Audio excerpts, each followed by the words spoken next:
I'd really, really like to ignore the whole cancel Netflix hashtag going around right now in conjunction with the movie being accused of being pedophilic, but this film doesn't make it easy to ignore that.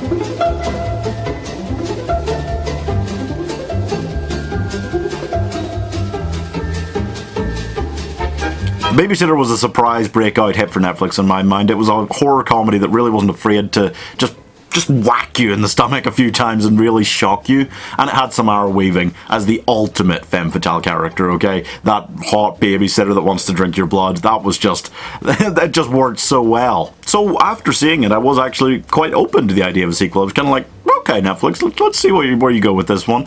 But here's what happens next. So 2 years later, Cole is still a huge nerd, but he's in high school. And as you know, that means this is a Netflix high school movie. Oh, God! So everyone thinks he's crazy for believing his babysitter and her friends tried to murder him, since all of their bodies and the blood apparently just vanished before the police arrived that night.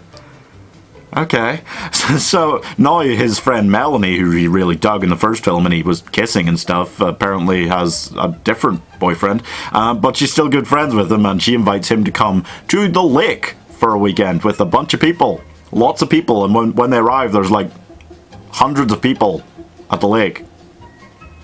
And then they all just kind of disappear and there's like 10 people in the rest of the film.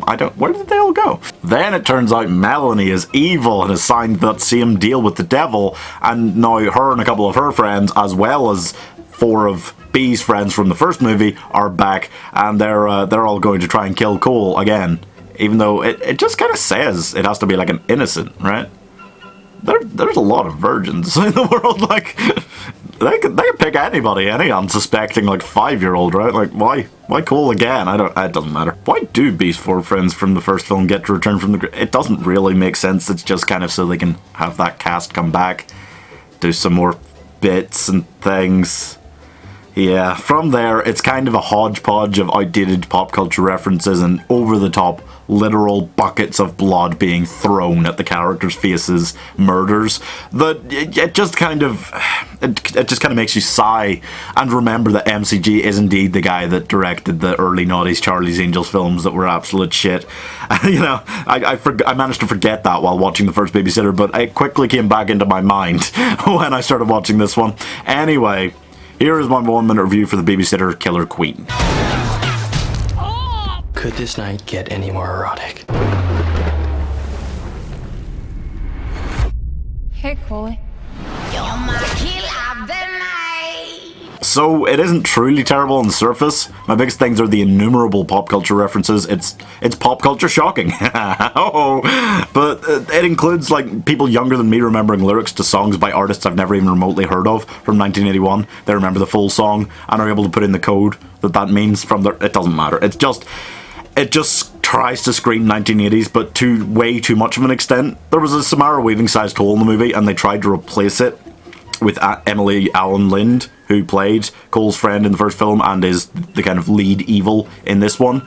At the time of filming, which was late 2019, she was 17, and they really do try to replace Samara Weaving with her in over-sexualizing her, and that was weird. And Jenna Ortega, who is Cole's new love interest, was 16 and he was 18 at the time of filming, and you could tell there's a big age difference there, and the whole thing is kind of, oh god. And then they have sex, and that's kind of a main plot point of the film, and it's like, oh. I'm giving this 53 out of 100 because I didn't like, you know, it messed up the original idea a bit. It's still good. It's still a decent watch. But yeah, like, I don't get it, especially like considering that Jenna Ortega was a new character. They did not have to cast so young. They could have cast somebody Cole's age. Since she was in his class, it would have made more sense if they'd done that. And I'm just kind of like, okay, so they knew what they had in this script, what was going to happen to this character, and they cast a 16-year-old. Okay, alright. That's all for this one, folks. Let me know your opinions on this one in the comments, and just let me know what your opinions are with that whole ongoing issue with the cancel Netflix thing. And also, please subscribe. Bye!